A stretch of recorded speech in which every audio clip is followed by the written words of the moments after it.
Qui a dit que dans Parlons Vrai, il n'y avait pas de femmes? Bonjour et bienvenue dans ce nouvel épisode de Parlons Vrai. Encore une fois, bienvenue dans les podcasts Parlons Vrai, l'espace où on réfléchit ensemble à notre rôle dans la société.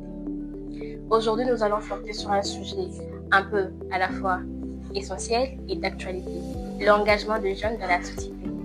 Face aux nombreux défis que traverse le monde, la jeunesse semble à la fois moteur du changement et parfois marginalisée dans les prises de décision. On va essayer de comprendre avec vous qu'est-ce qu'est l'engagement des jeunes dans la société. Prendre la parole, créer des projets concrets ou simplement agir sur les réseaux. Pour enrichir notre réflexion, j'ai le plaisir d'accueillir avec vous Monsieur Enoch Kalombo, jeune engagé. Bonjour monsieur et merci d'être là. Oui, bonjour et merci beaucoup pour cette invitation et surtout pour ces thèmes qui nous engagent vraiment nous les jeunes et qui nous concernent surtout.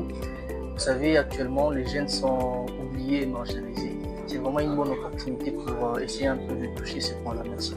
Merci d'avoir accepté notre invitation. Merci beaucoup. Nous sommes très honorés de vous recevoir sur notre podcast Parlons Vrai. Merci. Nous aimerions savoir, monsieur Enoch, selon vous, qu'est-ce qu'est l'engagement des jeunes aujourd'hui dans la société?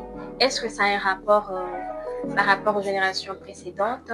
Et nous aimerions aussi savoir votre avis sur ce qui freine les jeunes aujourd'hui à s'impliquer davantage dans le truc de la société. Merci encore. D'abord, ce qu'il faut savoir sur l'engagement des jeunes, c'est que l'engagement des jeunes dans la société, premièrement, ce n'est pas une option, mais c'est une mission. Pourquoi je dis mission? Parce que tout jeune est appelé à s'impliquer, à mettre la main sur la pâte afin de garantir son avenir. Vous voyez, aujourd'hui, si nous, les jeunes, nous ne sommes pas impliqués, nous ne sommes pas dans le secteur de prise des décisions, c'est déjà une anomalie pour notre futur. Et je peux dire ceci pour faire un peu le parallélisme entre l'engagement des jeunes actuellement et l'engagement des jeunes précédemment. Je peux dire que au temps passé, le jeune était plus actif dans la société, plus actif dans les activités. On peut voir à l'époque de Mobutu, le jeune considéré par le gouvernement mettait au service des jeunes des bourses, des concours afin que les jeunes puissent développer un peu leur savoir. Mais actuellement, bien qu'il y a ces choses-là, mais il y a ce qu'on appelle le parti pris. Et par rapport à ce que vous avez demandé sur le facteur qui freine un peu cet engagement des jeunes, Oui. Je vais évoquer quelques points. D'abord, premièrement, c'est ce sentiment-là, quand le jeune de penser que rien ne va marcher, que ça ne sert à rien de s'engager, ça ne sert à rien de mettre la main. Plusieurs jeunes ont ce désir-là, ont cette envie-là, sentent en eux cette flamme-là qui monte, mais se disent et c'est déjà là que le problème commence. Et deuxièmement, c'est le manque de confiance de la société envers le jeune. Vous comprenez? Actuellement, nous avons vu les images du ministère de la Jeunesse, la ministre avec son cabinet. Nous voyons le cabinet composé de papas, des vieux de 70 ans. Alors que moi, je pense que ce ministère-là devrait être consacré à la jeunesse parce que c'est un ministère de jeunes. Et à part cela, il y a aussi le manque d'opportunités. Le manque d'opportunités et aussi le manque d'informations. Voilà. D'accord, monsieur, mais je pense que c'est pas seulement ce que vous avez dit parce que beaucoup de jeunes cherchent à s'impliquer dans le truc qui concerne la politique. Voilà. Mais plus souvent, ils sont rejetés par les présidents de la République ou soit les gens qui l'entourent, son ministère. Je pense qu'ils prennent pas en compte ce que les jeunes font parce qu'il y a beaucoup de jeunes, ils ont de leur licence, ils ont tout, ils partent déposer leur CV et c'est rejeté. Voilà pourquoi ça? Normalement, on doit aussi interpeller les présidents de la République et son ministère. Vous voyez pas ça parce que beaucoup de jeunes, c'est pas tout jeune qui pense à son intérêt ou soit qui n'est pas intéressé. Il y en a plein, moi j'en connais, mais ils sont marginalisés, ils sont rejetés par peur qui font des choses meilleures que eux, bien, je sais pas, reprendre l'habitude de l'ancien temps. Voilà pourquoi j'ai commencé, lorsque j'ai évoqué les points, encore les facteurs qui freinaient cet engagement des jeunes. Ouais. Je parlais du manque de confiance de la société. Et quand je dis société, c'est toutes les catégories confondues. Dans la société, nous avons le dirigeant et le dirigé. Et pourquoi ces manques de confiance? Bon, je peux dire que c'est manque de confiance. Pourquoi c'est manque de confiance? Parce que récemment, là, notre ministre de la Jeunesse, c'est une femme, Madame Rasputin, elle est jeune. Et pourquoi elle a donné cette confiance? Pourquoi pas donner aux autres jeunes aussi? Ouais, c'est ça aussi le problème. Tous nous savons qu'ici... Ça, c'est Banaya. C'est la chose que je voulais évoquer. Tous nous savons ici, dans notre pays, pour obtenir une quelconque opportunité ou arriver quelque part, tu dois être tiré par quelqu'un. Alors, supposons qu'un jeune qui vient de finir ses études, oui, qui ne connaît absolument personne, un jeune qui n'a pas de circuit, comment ce jeune-là va s'engager? Comment ce jeune-là va se développer?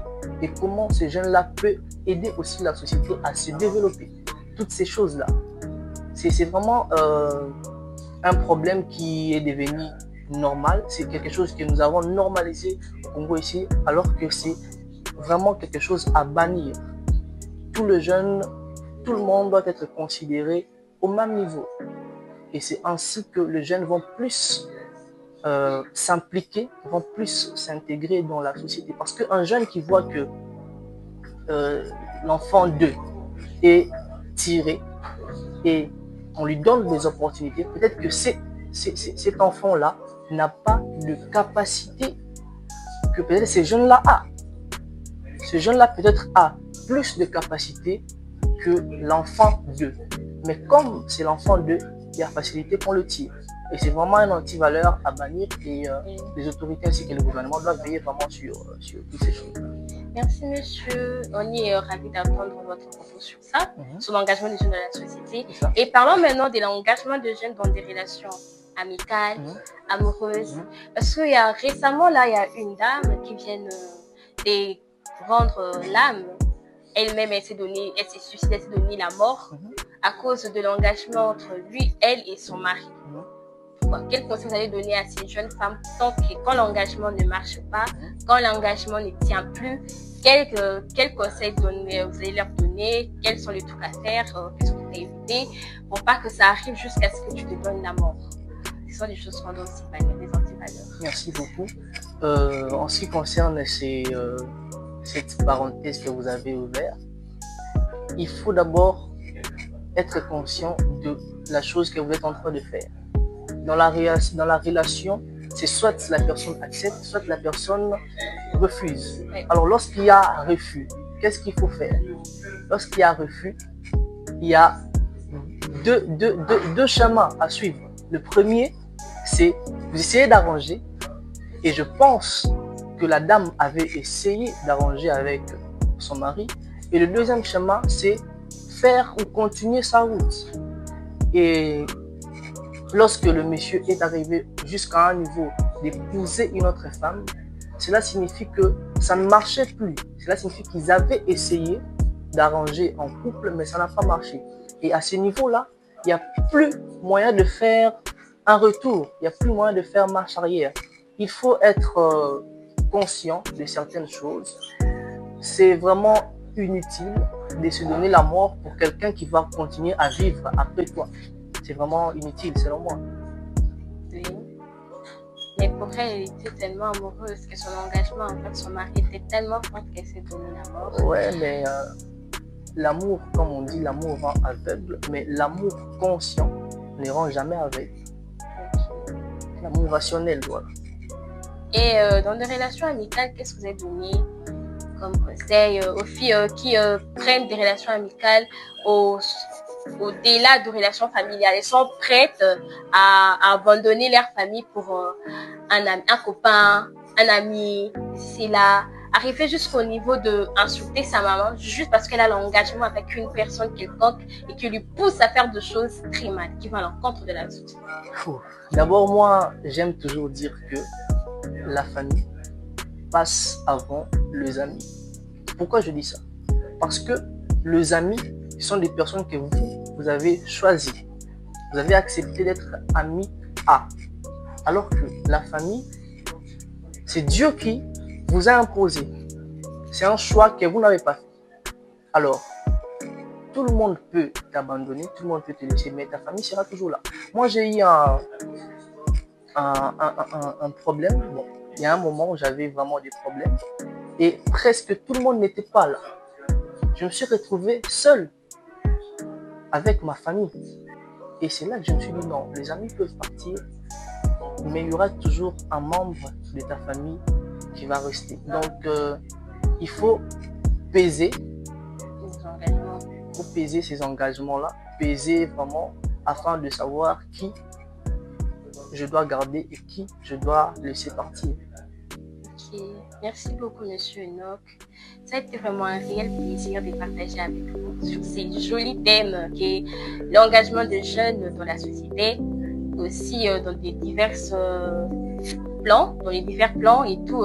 Nous avons été très honorés, très en tout cas touchés de vos paroles, de vos conseils. Ça a été vraiment intéressant, c'était vraiment essentiel, surtout important pour notre nouvelle génération qui va à l'encontre de beaucoup de choses et qui essaye de se lâcher de tout qui leur revient de droit. Et merci, on espère que vous, très chers jeunes, vous allez prendre en considération ces mots et des choses que nous venons de partager avec vous et que vous n'allez pas vous laisser abattre sur les nombreux défis qui s'annoncent dans notre monde et sur le tout que nous vivons dans notre pays. Sur ce, je vous dis au revoir au prochain épisode. C'était Mademoiselle Noriane. À plus!